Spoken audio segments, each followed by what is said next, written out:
Olá, gente amiga da Estação Hub One, do podcast Estação, com mais uma edição do nosso bate-papo. Uma alegria enorme, não somente falar com gente de Cascavel, do Paraná, mas brasileiros de todos os lugares, às vezes aqui na tela, com você que nos acompanha para falar de temas dos mais variados, mas sempre que possível passando pela ponte da inovação, já que nós transmitimos o podcast direto da Estação Hub One, o novo hub de inovação aqui de Cascavel, que já é referência, graças inclusive ao trabalho do nosso entrevistado de hoje, que preside a Associação Comercial e Industrial de Cascavel, a ACIC, que é no Brasil uma referência porque sempre esteve presente nas pautas importantes da região e agora não deixa de ser assim, e está sob o comando do Ciro Canabarro, o nosso convidado, professor, empresário do ramo de tecnologia, maratonista e com esse desafio que não é nada fácil, eu imagino, de presidir uma associação num período em que Cascavel dá mais um salto de qualidade e crescimento e a associação praticamente, se o Ciro me permite, com as devidas aspas, se obriga a manter o padrão de qualidade. Seja bem-vindo, obrigado por aceitar nosso convite, Ciro. Obrigado, Beni, é um prazer estar aqui com vocês. Falar de inovação, acho que é uma coisa que me motiva. Eu que venho desse mundo, entrei na SIC nos anos 2000, então são praticamente 24 anos na SIC e sempre puxando para esse lado da inovação, porque a gente enxerga que é o futuro. E a cada vez mais, como você falou, nós estamos num momento aí de uma grande mudança mundial, com inteligências, com uma série de 5G que acaba... Quando lá em 2000 a gente não tinha internet, então era muito mais difícil. E agora com 5G você está com a inteligência artificial mais poderosa do mundo no teu bolso. Então a gente tem que também acompanhar seus negócios, se as empresas, a associação comercial, a SIC, com 4.400 associados. Seus associados eles precisam acompanhar a inovação e é o que a gente tem feito aí no dia a dia. O desafio é de comunicação, então, Ciro, porque precisa dessa sintonia? Comunicação também e atitude. A gente percebe aí muitos segmentos acomodados. Então, as pessoas ficam achando que hoje eu abrir um comércio, abrir uma indústria, a pessoa vai vir até a minha empresa e comprar. Então, isso já passou, essa época já passou. Então, em todos os aplicativos e tudo, você tem uma oferta muito grande de produtos. E aí, você acaba comprando de fora e o que você poderia ter comprado na nossa cidade. Então a gente tem alguns números, por exemplo, a cada real gasto na nossa cidade, ele gira 7 vezes antes de sair. Olha só. Tá? E o que eu gastar fora, ele já vai direto e ele não fomenta a nossa cidade, o nosso varejo, a nossa mão de obra. E aí a gente começa a perceber alguns sintomas aí de fragilidade em alguns setores que estão sofrendo por esses motivos. E em que pontos você acredita, Ciro, que foi necessário que o Ciro Canabarro evoluísse para chegar onde chegou? Que plataformas, que posicionamentos, que aprendizados você acha que foram fundamentais para ter esse expertise, esse compliance na cabeça hoje? A SIC é uma grande escola. Tá?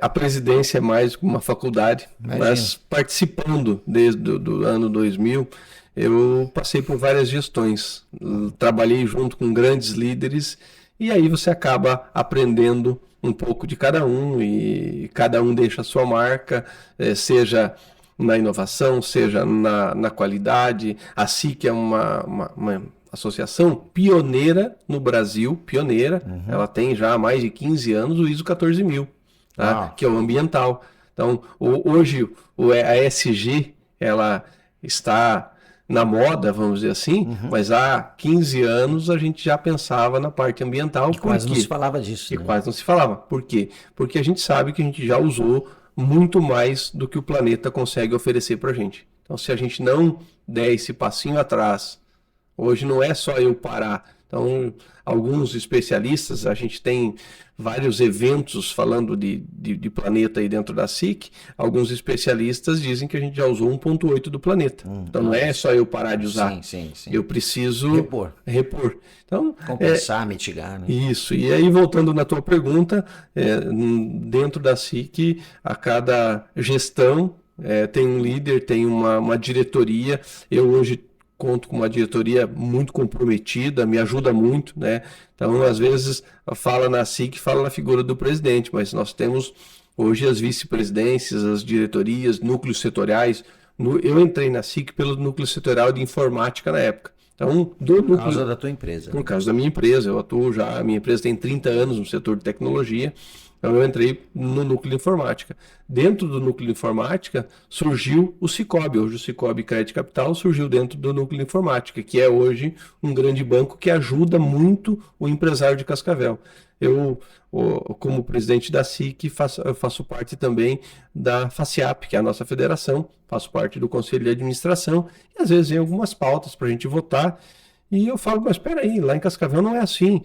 A taxa de... Vocês estão achando uma taxa de empréstimo para empresas, de fomento, tudo, de 2,5, de 2,8 barata? Eu falei, não, espera aí, a gente tem taxas muito melhores, inclusive dentro da associação, em parceria com as cooperativas. Aí as pessoas falam assim, só que lá você tem as cooperativas de crédito que te ajudam. Na minha região não tem cooperativa de crédito. Então, são coisas que a gente vai aprendendo com o tempo. E é uma grande experiência. Por falar em experiência, como conciliar o presidir uma entidade com tanta experiência e maturidade que tem a primeira e segunda geração de meio empresarial nosso, mas tem a nova ou as novas gerações de empreendedores que são os herdeiros, sejam CEOs ou filhos ou netos. Tem uma ponte aí, né, Ciro? Tem uma ponte. Nós estamos passando aí... Cascavel é uma cidade jovem, né? 70 e poucos anos, né? Tem empresas aí, 30, 40, 50, 60 anos, e que estão passando por essa transição. Sim. A gente percebe muito aí os pais se aposentando, tá? E os filhos assumindo. E esses jovens empresários, eles precisam hoje olhar para o futuro. Eu tenho comentado bastante, às vezes a pessoa fala assim, mas o meu pai sempre fez desse jeito e deu certo. Entendi. Tá? Mas o momento que ele fez lá atrás era um momento diferente.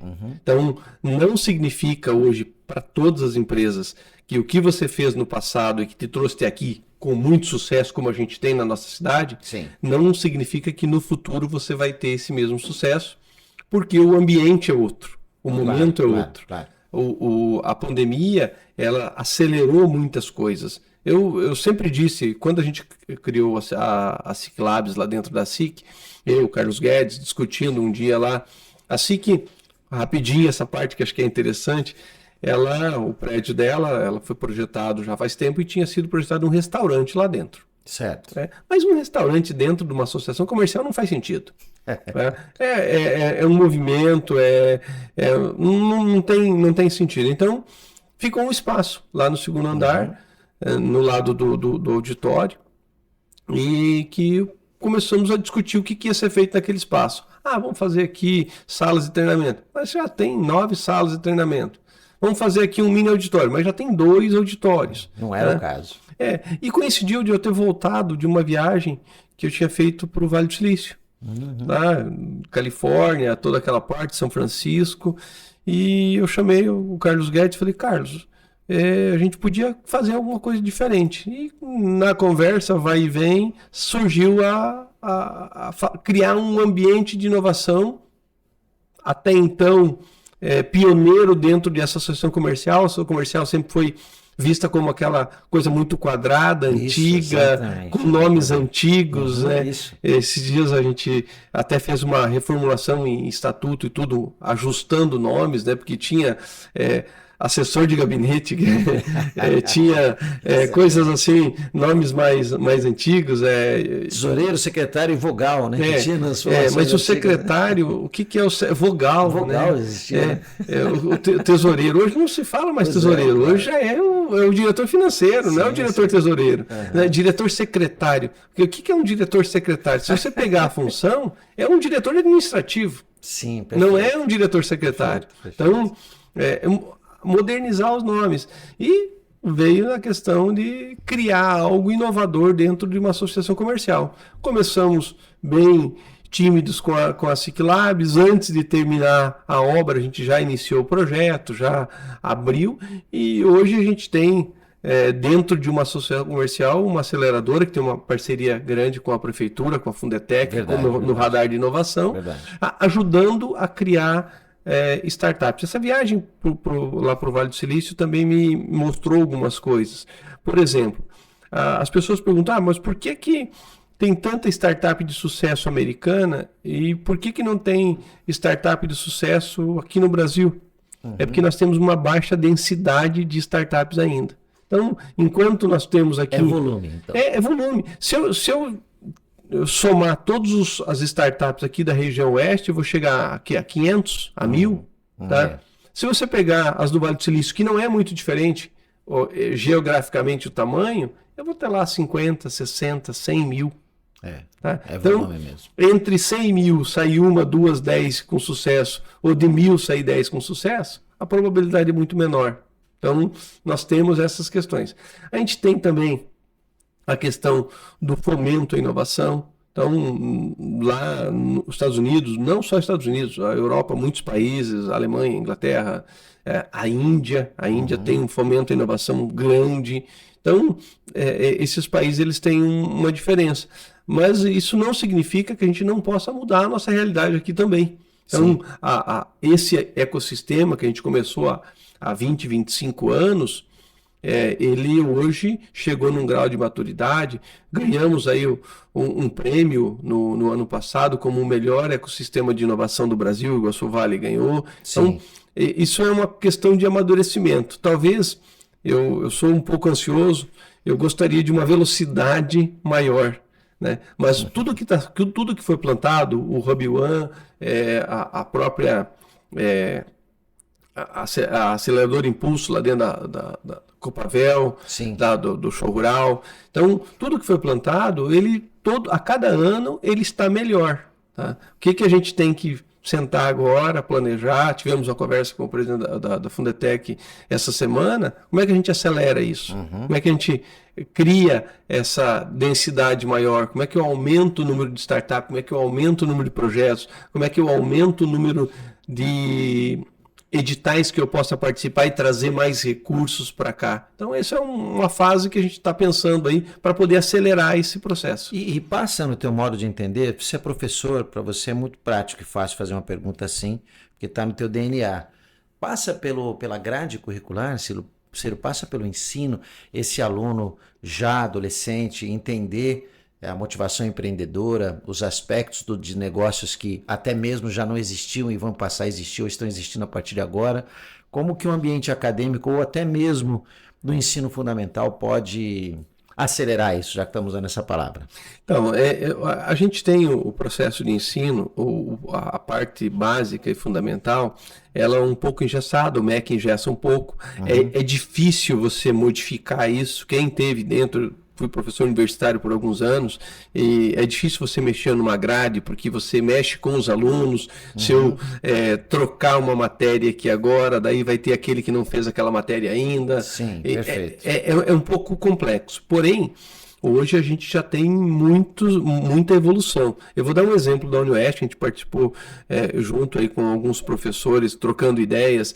Na questão, lá tinha o curso de informática. Certo. Tá?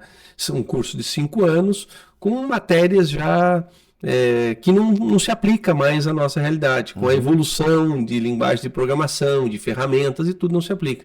Então, eles travaram uma batalha lá de mudança de nome de curso, saiu de informática para ciência da computação, reduziu de 5 para 4 anos, foi colocado uma parte de estágio em empresas para dar um pouco de vivência de mercado para o acadêmico. Então, houve uma modernização no curso.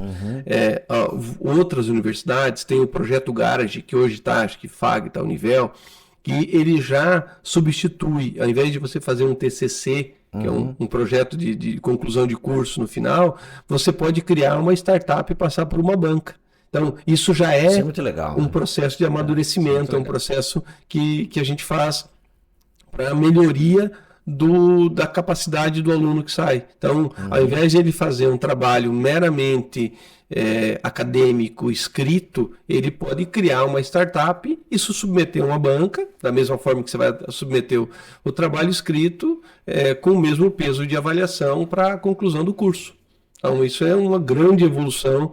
Nós tivemos um projeto do Sebrae, que hoje é um dos grandes parceiros aí da inovação. Então, são exemplos.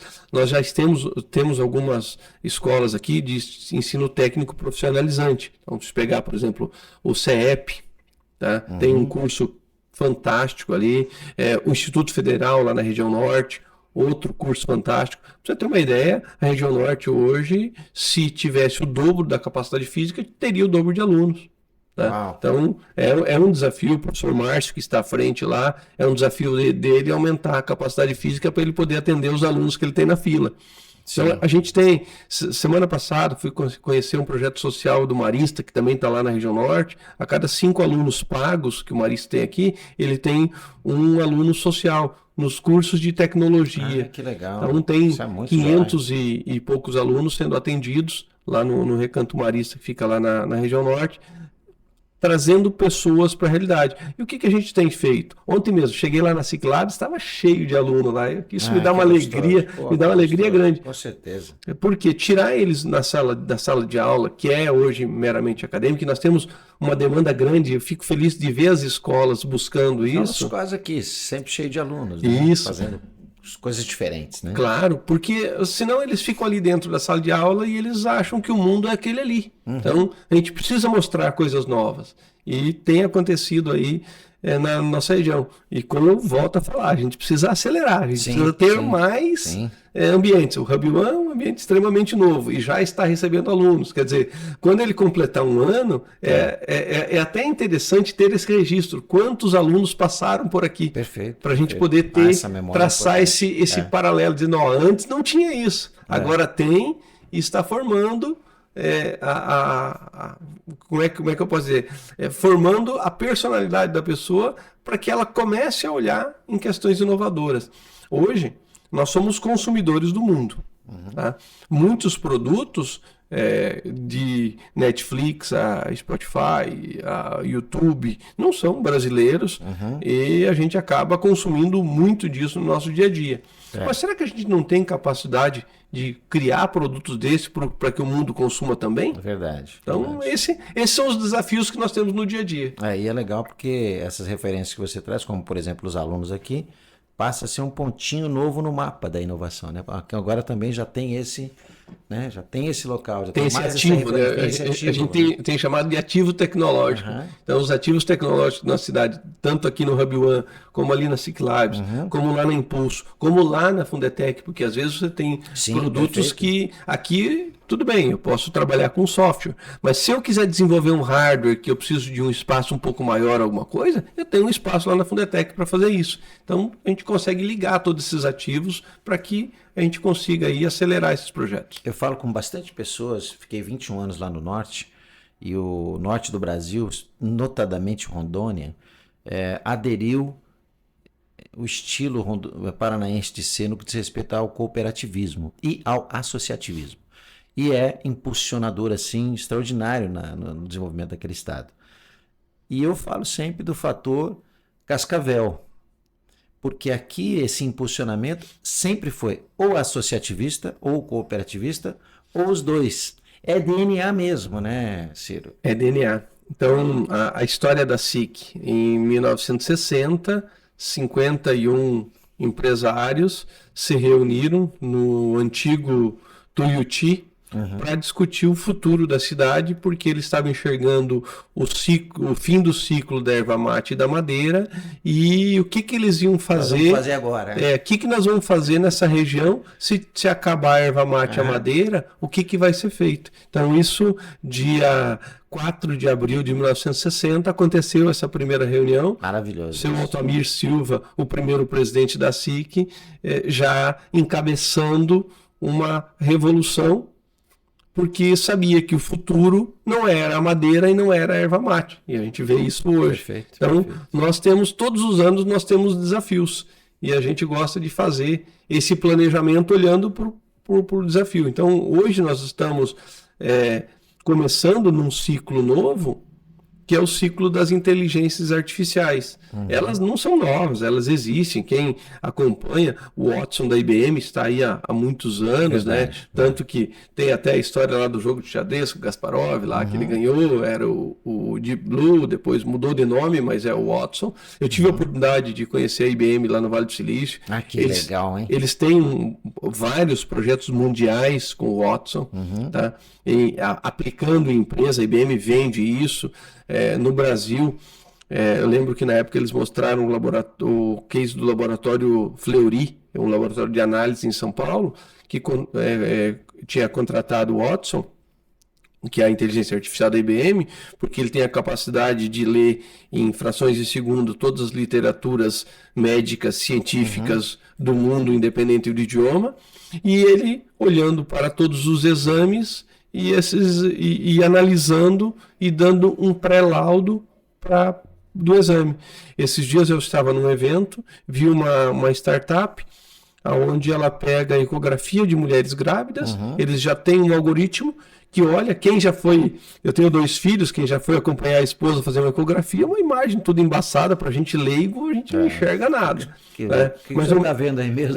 Mas o médico ele fala, ó, aqui está o fêmur, aqui está o crânio, toda essa parte. Então, essa inteligência, ela pega essa imagem, ela analisa 100% da imagem. Isso é extraordinário. Extraordinário. Tá? Qualquer problema que ela detectar ali na imagem, ela já vai colocar como alerta para o médico que está fazendo o exame. E com isso, vai ter uma precisão, muitos problemas que iriam ser descobertos só depois do parto, já conseguem ser identificados antes do parto. E sabe quanto que essa startup cobra por laudo, por análise? 50 centavos. Uau! Ela foi criada para analisar grandes volumes. Tá? E tem mais. Claro que com as devidas autorizações, ela armazena essa informação do que ela encontrou. Tá? E ela começa a fazer comparações. Incrível, né? Tá? Então, a grande diferença hoje, as pessoas às vezes me perguntam, a inteligência artificial vai substituir o ser humano? Eu digo, não. A gente ainda tem uma questão de sentimento, que para a máquina ter o sentimento vai demorar um pouco. Eu acredito que um dia ela chegue lá, mas vai demorar um pouco.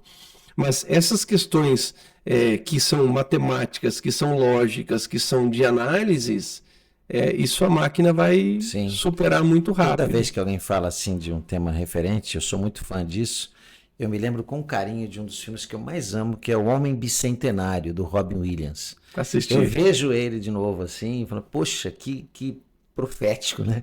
Que previsão incrível, né? Porque ele é incrível o personagem. Né? É incrível. E você sabe que muitas das coisas que nós temos hoje, da tecnologia que nós temos hoje, eram questões de produção científica, de ficção científica. Tá? Blade Runner, por exemplo. Blade Runner, os Jetsons. Os Jetsons. Era ficção científica. E a parte interessante é assim, o autor que escreveu a ficção lá em 1900, início do século, ele não tinha preocupação nenhuma que aquilo fosse realidade. Ele tirou aquela loucura da cabeça dele. Só que daí uma pessoa olhou e falou assim, plantando, né? Opa! Isso aí dá para fazer. O outro viu, mas isso aí dá para fazer também. E ali que a gente teve. E hoje nós temos uma carência de escritores que fazem de criatividade, né? a ficção científica. Hoje nós temos uma carência disso, de olhar para frente. Claro que ainda tem aí os carros voadores, toda a parte, né? Elon Musk querendo ir para Marte. O Elon Musk ele é polêmico, mas eu vejo assim, fantástico, é um grande marqueteiro. Né? E essa jogada de ele dar o que a gente chama de moonshot, né? O chute para a Lua, que é querer que as espaçonaves deles vão para Marte, uma ficção científica, que daqui a pouco um olha e fala, peraí, dá para fazer esse negócio. Tá? O que eu acho fascinante, Ciro, dentro desse teu raciocínio é que estamos buscando ativos e criativos para o futuro, e estamos também olhando para o passado. as tragédias que estão nos acometendo, por exemplo, nós estamos vivenciando uma perto aqui, aliás, os Canabarro são lá do Rio Grande do Sul, né? Davi Canabarro e outros personagens históricos. Família grande é lá. Grande. Nós estamos voltando e vendo o quanto não foi feito de entendimento e compreensão da natureza para prevenção, como os Países Baixos fizeram, Nova Orleans teve que fazer depois. Eu conheci algumas regiões na Austrália, onde minha filha mora, que já se propuseram e já investiram em prevenção, porque passa por muitas tragédias, e estamos também, então, voltando para o passado, olhando para origens e, como se falou agora há pouco, ativos que se perderam e prevenções que não foram feitas, né? É também um desafio das associações, do empresariado, porque não é só poder público, né, Ciro? Aliás, se for depender só do poder público, a gente já provou e comprovou que não funciona.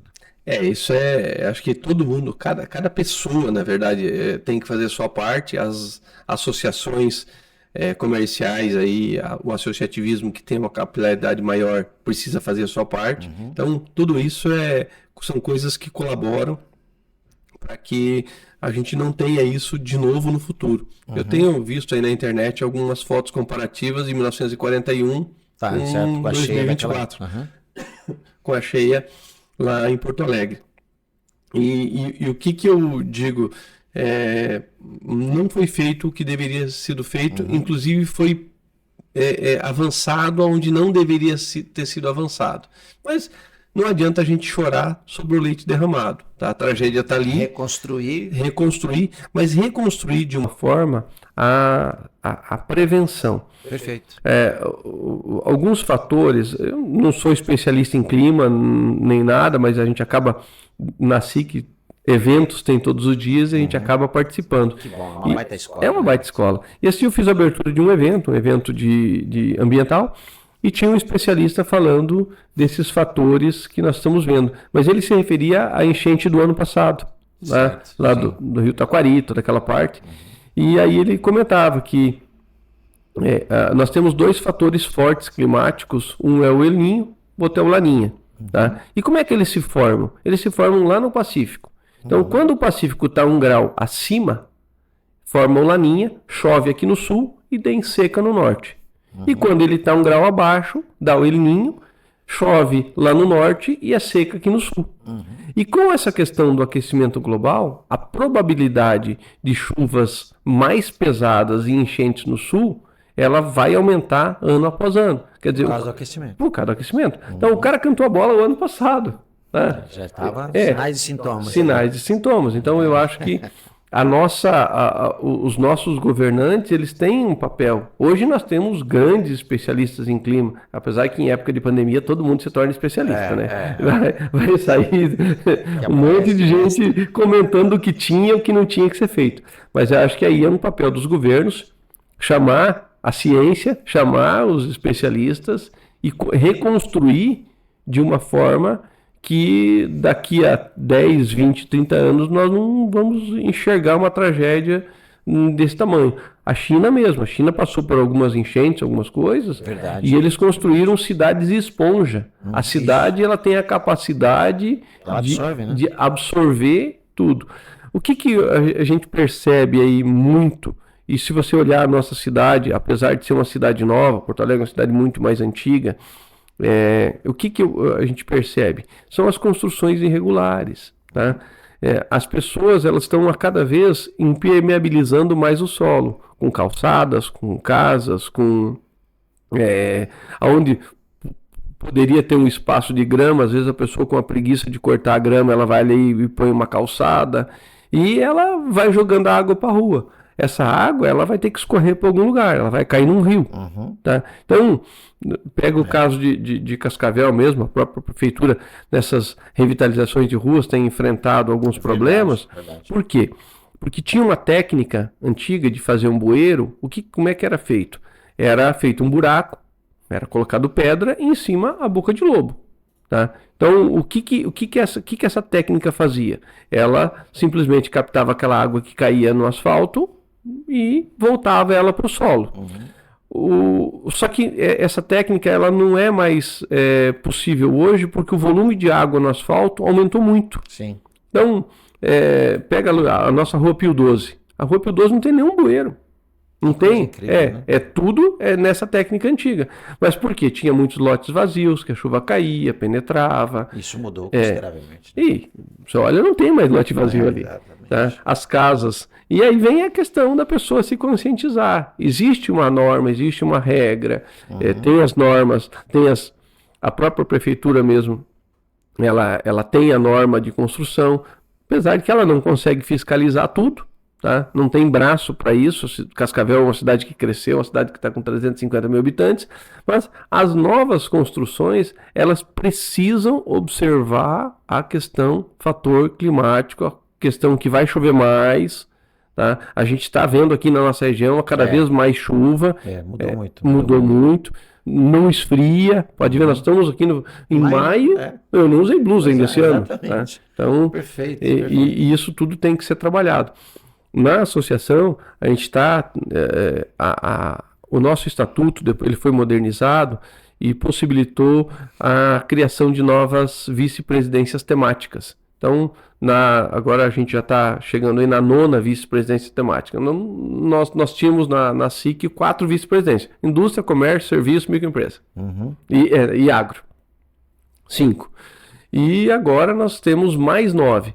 Educação, segurança, saúde, comércio exterior e criamos mais inovação, tem outras, desenvolvimento local e regional, mas criamos mais 2 que é bem ligada na parte do clima para a gente também ter dentro da associação pessoas especialistas que possam nos ajudar. Como eu falei, eu não sou da área. Então, no que se refere a ESG, nós temos lá a Bruna, trabalhando toda essa parte. Antigamente, quando você falava em ambiental, por que muitas empresas implantavam ambiental e logo se perdia?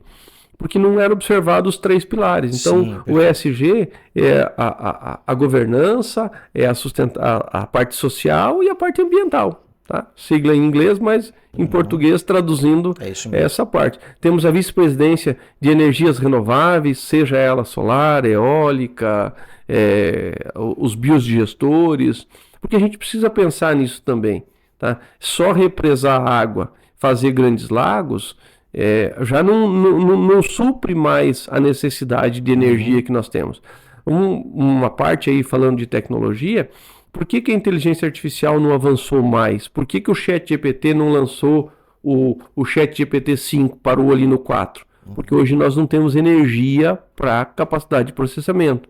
As indústrias, isso que o Brasil é um país que tem todo esse recurso hídrico, com todas essas hidrelétricas, nós estamos no meio, tanto o Rio Paraná quanto o Rio Iguaçu, olha quantas tem no Rio Iguaçu. Então nós temos ainda um ambiente mais tranquilo. Agora, muitos outros lugares já não tem. Então, a energia é um grande problema. Só que a energia renovável, a solar, a fotovoltaica aí, ela vem crescendo e precisa ser organizada. Então, a gente também colocou especialistas para passar por isso lá. Para estudar essa parte.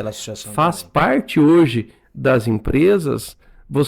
Se você quiser vender para fora do Brasil e você não tiver uma política boa de ESG, você não vai vender. É verdade. Tá? Eu convivo bastante com isso. Eu sou um dos representantes da BMV Global aqui no Paraná, e é uma multinacional brasileira de monetização de áreas verdes. E cada vez a gente aprende mais sobre a certificação com a necessidade do entendimento sustentável por completo, inclusive econômico. Mas o que me fascina na ASIC, eu vou abrir o coração para você, eu sou muito fã e sempre falei, mesmo morando fora, porque o meu primeiro diretor de jornalismo na Tarobá, quando eu lá ingressei, bem jovenzinho, foi o Violar Sarturi. Meu amigo Violar. Que me apresentou a ASIC. Eu conheci a ASIC graças ao Violar. E não tinha noção, e como repórter foi didático e pedagógico para mim, porque boa parte da minha pauta, que o Jorjão, o Paulo Martins me mandavam fazer, depois fiz com o Gelson, com a Juliane Guzoni, um timaço que a Tarobá tinha, passava pela SIC. E sempre me causou assim, curiosidade, porque, não depreciando qualquer que seja o município, mas a Associação Comercial e Industrial de Cascavel tem uma característica sui generis. Ela sempre pautou temas importantes, ou estava na pauta. UniOeste, duplicação, passa. E é uma coisa interessante, porque quando a gente vai pelo túnel do tempo que vocês fizeram ali, a gente tem a comprovação da presença histórica da SIC. O que eu imagino que para um presidente seja ainda mais desafiador e de responsabilidade, né, Ciro? Com certeza. A SIC hoje ela participa de 30 conselhos no município. Então, desde dos conselhos municipais a conselhos de segurança e outras, a SIC ela tem algumas pautas bem importantes, tá? Algumas conquistas também. Sim. Então, agora nós estamos aí com algumas pautas de duplicação, de pedágio. As pessoas falam, você quer pedágio? Eu falei, não, eu quero rodovia duplicada. Uhum. Eu vejo que o pedágio é o caminho, então vamos ter um pedágio justo para que a gente possa ter de Ferroeste, o nosso aeroporto, com uma bandeira nova agora junto com a prefeitura, para nós termos um aeroporto de cargas internacional. Grande desafio. Um grande desafio. Também na questão de educação, aí a gente precisa fomentar, formar mão de obra. A gente está numa cidade. Cascavel, a região oeste do Brasil, é uma região privilegiada. Eu, esses tempos atrás, estava no Piauí, e me perguntaram, de onde você é? Eu sou de Cascavel. A Suíça brasileira, a gente que está aqui não se toca Que legal, do local que nós estamos no mundo. Quem viaja o mundo, você foi para a Austrália, você foi para outros lugares, mas quando você volta para Cascavel, você vê o que a gente tem aqui. Nós avançamos muito. A região oeste, temos aqui as cataratas, o Parque Nacional do Iguaçu, olha o mundo brigando gostoso por florestas e tudo, olha a reserva que nós temos. A Cascavel, uma cidade super verde, né? Com aquela região do lago ali. Fascinante. Muitas cidades, para evitar aí o aquecimento global, elas estão criando zonas verdes no centro da cidade. A gente já tem. Tá? Então a gente já tem. Então nós estamos aí numa cidade que cresce. E ela cresce de uma forma que as entidades, a SIC, em conjunto com outras, nós temos o G8, que é o grupo das 8 entidades de Cascavel, elas têm uma participação muito ativa para que a gente consiga acompanhar a velocidade que a cidade cresce. Então a cidade agora se expandindo, né, esse novo plano diretor aumentando em 35 mil terrenos o perímetro urbano, então isso cria novos desafios e a gente está com a SIC na cidade toda.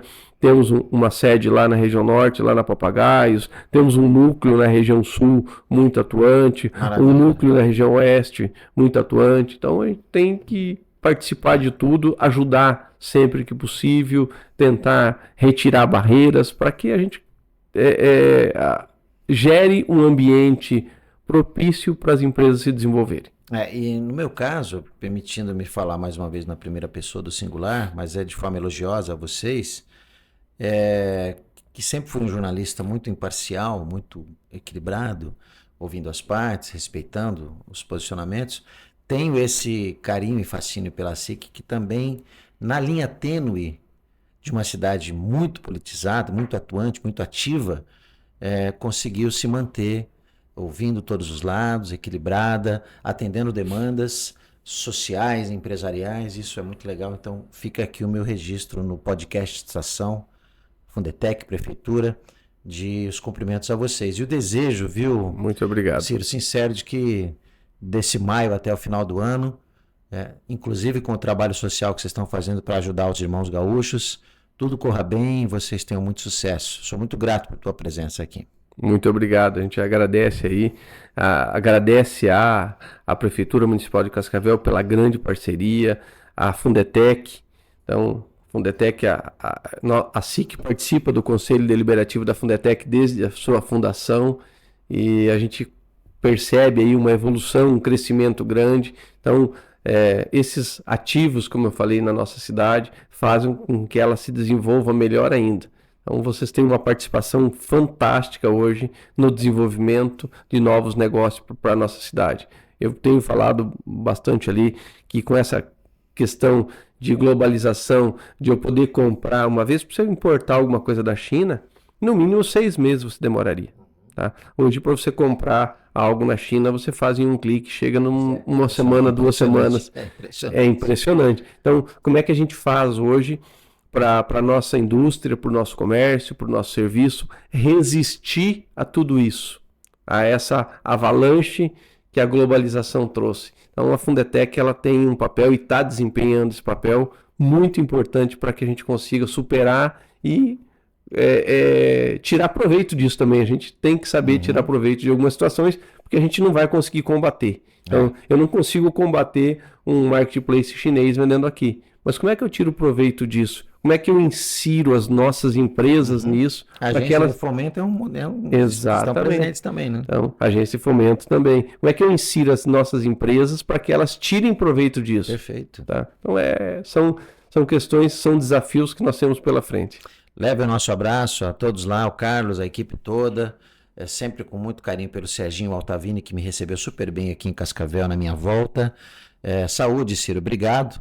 E a você que nos acompanha, embora você vá nos ver muitas vezes lá para frente e a crise já terá passado, mas nós teremos ainda muitos meses e alguns anos na reconstrução do estado do Rio Grande do Sul. Quando as águas baixarem, a situação ficará ainda mais caótica. Portanto, se você puder ajudar, e muita gente está ajudando, faça isso. A Associação Comercial Industrial de Cascavel tem mecanismos, nós da Fundetec Prefeitura também, e vários outros segmentos da nossa sociedade estão recebendo doações ou levando, inclusive levando especialistas, como por exemplo, médicos que estão trabalhando na telemedicina, que é um processo que foi acelerado e está ajudando muita gente. Estamos juntos nisso também, né, Ciro? Irmanados nessa causa. Parabéns pela iniciativa também. Obrigado mais uma vez. Eu que agradeço, obrigado. Obrigado, gente. Um abraço. Obrigado, Leozinho. Obrigado, André, Micael, Amanda, Alcione, toda a nossa equipe, esse timaço da Fundetec Estação, Hub One e o nosso podcast Estação, que volta em breve, inclusive falando do OP Jovem, que é o Orçamento Participativo, trazendo os jovens para dar o seu pitaco também nos investimentos da Prefeitura. Fique com Deus, fique na paz e até o próximo podcast, se ele assim nos permitir. Tchau. Tchau, um abraço. Obrigado.